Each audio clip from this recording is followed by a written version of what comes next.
situation, his hands down, too loose, too relaxed, had devastating results. Yeah, another, well, fantastic finish. Through a lot. You know, there's a price for all the hard work he's put in. Yeah, of course. You don't fancy a gym session last night, Frank?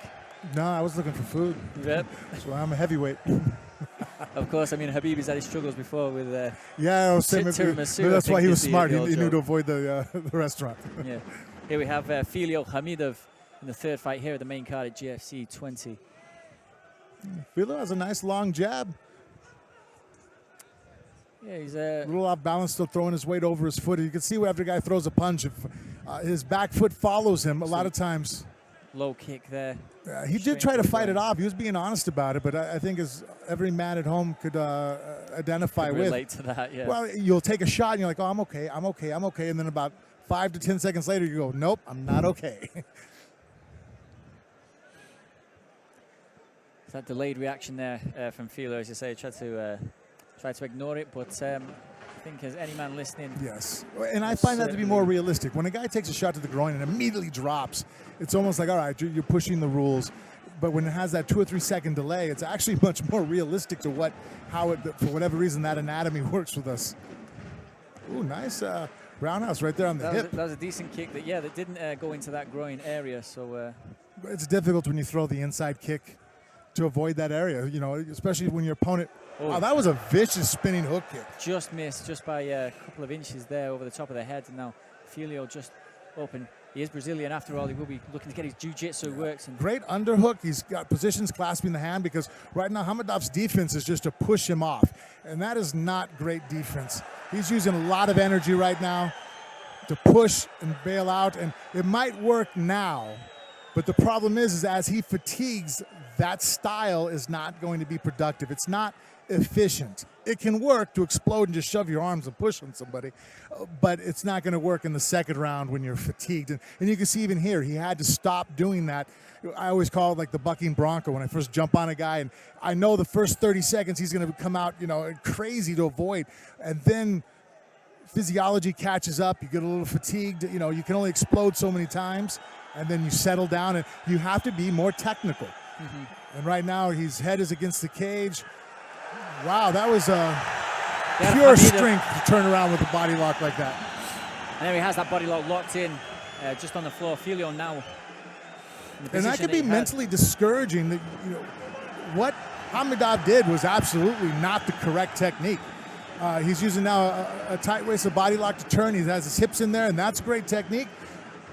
But to get up from the mount that way, there's no gym in the world you're going to go to where they're going to tell you to connect your hands around the guy's waist and just get to your knees and drive him over the top. That took an immense amount of physical ability. Yeah, and great instinct there from Ghamidov just to turn it around. And now it's Filial who has to fight off against the cage, but he's made his way to his feet. But then down again, Ghamidov. Tenacious there. Great body lock. You can see that freestyle background or Greco being able to just grab the waist the way he is. Usually a gut wrench is done from behind. He's using it almost from the front, clasping his hands. Phenomenal pressure, but again, there's a reason why high-level Olympic amateur freestyle wrestling matches, Greco wrestling matches, even collegiate in the U.S. folk style, the matches are short. You know, 5 minutes for freestyle and Greco. You know, 7-minute matches in college, 6 in high school. Wrestling is very anaerobic. Oh, nice guillotine here. He's got the head. Oh, Ghamidov there. He's got arm in. If he can get his left elbow to the mat, there, he needs to push down more. If he strains his right leg, he can drive it down. Oh, he might just put him out here. He might be asleep. No, oh, he's okay. No, he's giving us the thumbs up to the crowd. An immensely cool head under pressure there from Ghamidov. Great defense. Right now, Ghamidov is stacking his hips up in the air, and it takes away the ability for Filial to drive his hips. See, right now, not great. Well, his head is up. And instead, he's just managed to break out Ghamidov there with that fantastic physical strength, as you just mentioned before, Frank, to manage to get his head free. Those hips high in the air. Well, Filial, it looks like that's taken something out of him. It does. I mean, again, I was saying earlier, grappling matches are just very, the style of energy, the very anaerobic nature of it requires that even the highest level athletes can only go for a few minutes in a hard wrestling grappling match.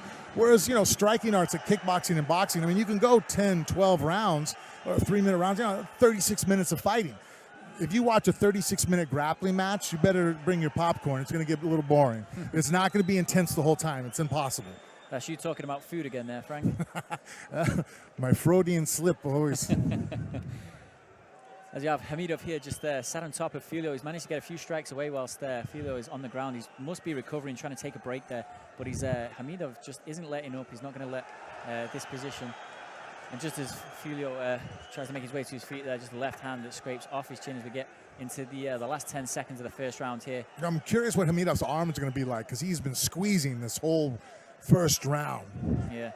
Yeah. Just Filho there, just overreaching with that right hand. You can see he's taken an awful lot out of him, trying to get that guillotine choke away. Yes. That's you know, it's a risk. You're on your back, the person's between your legs. It's going to be easy for them to hold you down if you miss it. The guillotine can sometimes almost, it's not quite, it's still one of the fundamental submissions of MMA. I call it one of the King 9, right?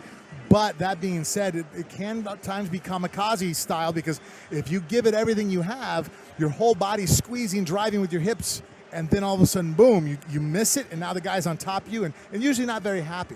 Yeah, see, he locks the arm, turns around, and basically does like a tight waist. That's impressive. That was pure physical strength. Very little leverage. Taking Filho completely by surprise there. You saw his face as his head kind of cannoned off the side of the You shouldn't have been able to do that. And there you've seen the guillotine he attempted with the arm in. He just couldn't quite get the angle. The arm in guillotine, you have to be much more precise. It's a lot less forgiving than just an armless guillotine, where you have the neck wrapped with no arm inside, because now a certain part of the neck is not exposed because your opponent's arm is in the trap. So you have to be much more detailed in finishing it. And if you miss it, you can see there, that's why it took him a little while to take a break. This second round just waiting to get underway here. We'll see how much that first round has taken out of both fighters. I would say Filho, it's going to be interesting to see what he has left here. I mean, Gamidov has that low center of gravity, those wide shoulders, there's that stocky build. He's got that natural strength as we've just seen in the But the he's first also round. tight. Look how he's holding his arms and how he's moving. This comes from wrestling background. Wrestling is not, you don't have to be loose and relaxed in wrestling. A lot of times it isn't very productive. In striking, you want to be, you're almost like a sprinter. You can't clinch up. It'll slow your strikes down. And you can see Filho is just more relaxed in his position. There he goes in for the takedown again. Fantastic leg movement there, just to force the takedown. Yep, and that's takedown is exactly where Gamidov wants to be. He was able to secure it. Besides getting trapped in that one guillotine there, really this is a place for him to be able to just regain his energy, relax a little bit.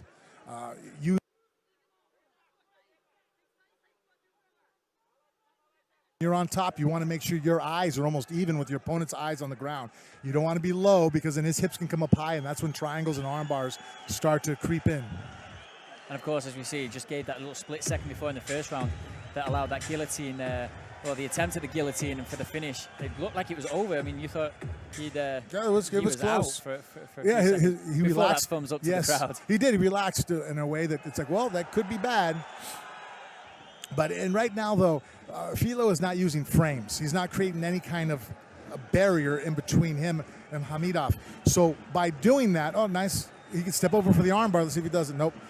By doing so, by doing overhooks, that's fine if you want to pivot and do arm bars and submissions. But by doing an overhook, you're not able to create room and space to get up.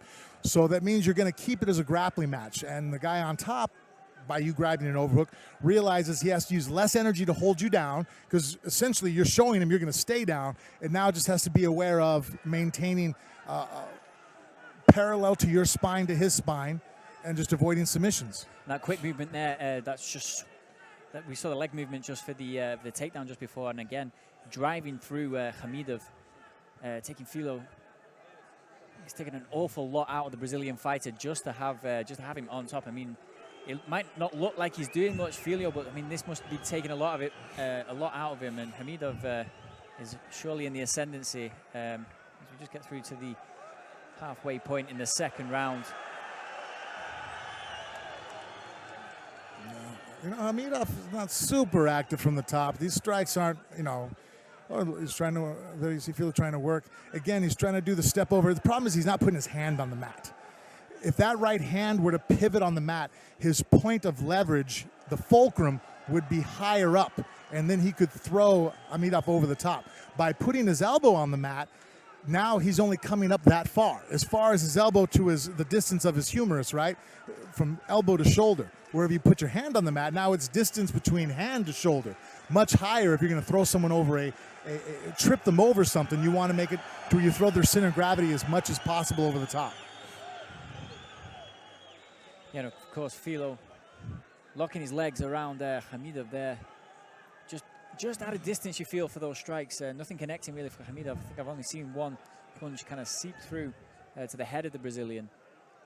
Yeah, and right now Ghamidov this is what I call he's just working the judges. You know, body, head, body. He's not looking to finish the fight here. It's kind of point scoring, as you point would say, scoring. you know, in a metaphorical kind of sense. Yeah, like right now there was no body behind that. That's all arm punching right there. Those aren't hurting anybody. You know, and some judges I've talked to don't even score them very high because, you know, they're looking for effective damage. And if you're just throwing a punch and there's no torque with the waist, you don't have your foot in the mat, you're not driving forward, they're very much aware that, okay, yeah, you're throwing a punch, but it's a pity-patter arm punch. There's nothing on that. Of course, but sometimes, I mean, if the other fighter isn't doing anything, you've got to score the round to the fighter who's active. Right. Well, if you don't have effective damage, then you have to go to just quantity of work. Who's doing more? Of course, as we see I'm here, actually surprised they allowed it on the ground this long. You know, it's not active enough in my opinion. I would have restarted it up. Referee happy to let things go on the ground as we enter the last 10 seconds of the second round here. Filho managing to get free with a little bit of quick work and just sticks his tongue out there at Ghamidov. I think he's been waiting to do that for quite a while. Spinning back kick there from Ghamidov, getting a little bit tasty between these two. Filho, typical Brazilian style, saucy, a little bit tasty there between the two. I don't mean to bring up these food references again, Frank, but you sure are making me hungry, my man.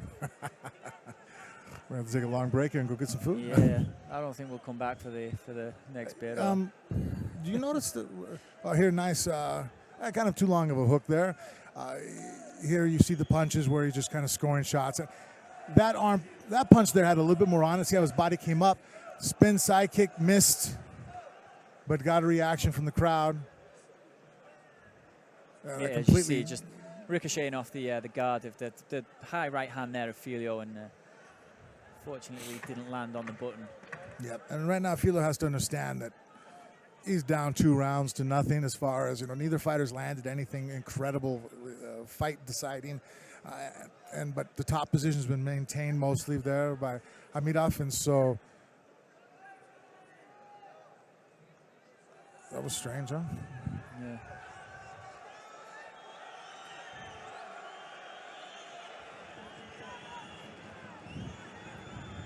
Third round underway here. Filho, Ghamidov start off with a hook in stark contrast to the end of the second round there. Nice long jab again. Stunned Ghamidov there a little bit. The only thing I don't like is Filho is extending a little bit past his range, meaning that after he throws the strike, his body weight is not his own. Yeah. It's exposed. It's over the end. Just launches himself there into the kick. Just misses there with Ghamidov. Could have been dangerous there for Filho. Yeah, as I just mentioned there, you just hit the nail kind of on the head. I noticed Filho overstretching with that jab. Or I think it might have been the right hand after he came up off the floor in the first round. Just overstretching there. As we've seen in the fight that most springs to mind for that is Jose Aldo versus Conor McGregor. Yes. Where Jose Aldo overstretched that right hand and it was good night after, 13 seconds? That kick again defended by that high right hand of Filho. Good counter there as Ghamidov, a good counter from Ghamidov there as Filho came in. He might just be picking up on that. I think he hurt him with that knee. There was a shot that Filho stopped from Ghamidov, and then immediately after breaking away from the clinch, he got his hips out. He drove a knee. And Ghamidov has been kind of just backpedaling since then. Yeah, very much fighting on the back foot here, Ghamidov, in the third round. Does look a little bit tired, if not mistaken. So. That style that he's coming with, it's difficult to maintain. And of course, Filho a little more languid in body weight. Ghamidov, the stockier of the two, so getting that oxygen in to move those muscles around, especially just after he's exerted in the second round and the first round, it's going to be difficult. Filho could see an opening here too. He just needs to worry about not getting taken down. Yeah. Great sprawl. It was great defense there. And that's psychologically disturbing there. Again, it just, when you go out there and go to shoot on a guy, it means you probably want to get him to the ground. You don't like what's happening on your feet. Yeah. And to have him stop it like that.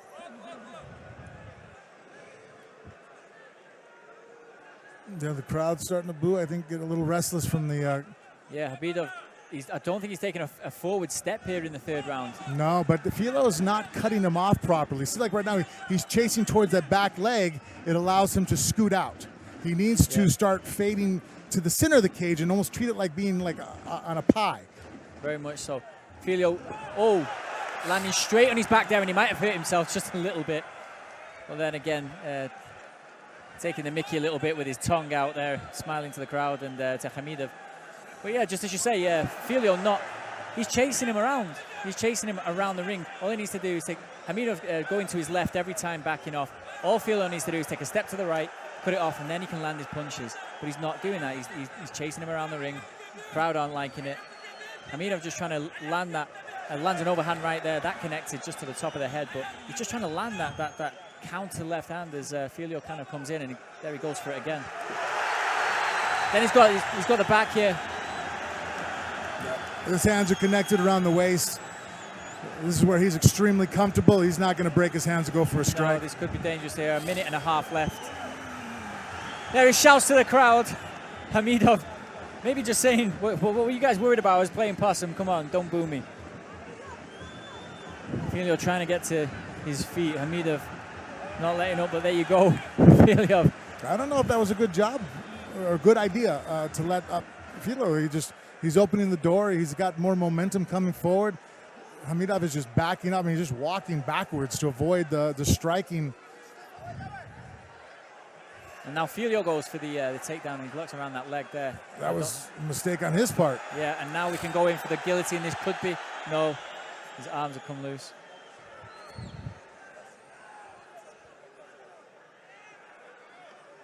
Filho should just really use these last 40 seconds. Ghamidov's got to be spent here. This last 40 seconds, or coming up to 30 seconds of the last round of the fight, just to chase him down and land those blows, land those strikes. And there's no time for showboating here in the last 30 seconds of the round, would you say, Frank? No, not when that energy would be better suited towards trying to win the fight. Well, yeah, bluntly put. But yeah, it's absolutely right. Last 10 seconds. And there's times where the psychological play comes in and you try to. Oh, very superficial there from Ghamidov, nothing landing, but it's exciting the crowd. There we go, end of the fight. All very superficial at the end there from Ghamidov, nothing really landing. How did you see that one, Frank? Ghamidov ended up winning 2 rounds to 1. I think the last round he backed up way too much. I think he gave it away. Yeah. I think Filho, even in that third round there, he suffered from from stalking his man at the time when he should have been cutting him off. He should have been stepping to the side. He should have been trying to land those. 1000%. If he looks at back at this fight, that was one of the biggest mistakes he made, is just how he angled towards him. He never cut him off and allowed Ghamidov just to basically walk backwards and avoid striking with him. And then when Ghamidov wanted to change levels and shoot forward, he took his shots. Less effective there in the third round, but he was able to get one down that enabled him to stay safe enough to not get knocked out. And again, lost the third round, but did so well in the first 2 that I'm sure he was very aware he was comfortably ahead. Yeah, first fight of the night, by the way, to go to the judges' scorecards as we just wait the official decision here. For what it's worth, I probably think Ghamidov has won that fight 2-1. I mean, if we were giving prizes out for... So you just go to the official announcement here.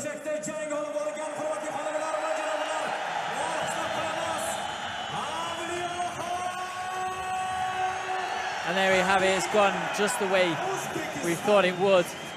Avlioхон Ghamidov there with the victory, the decision victory.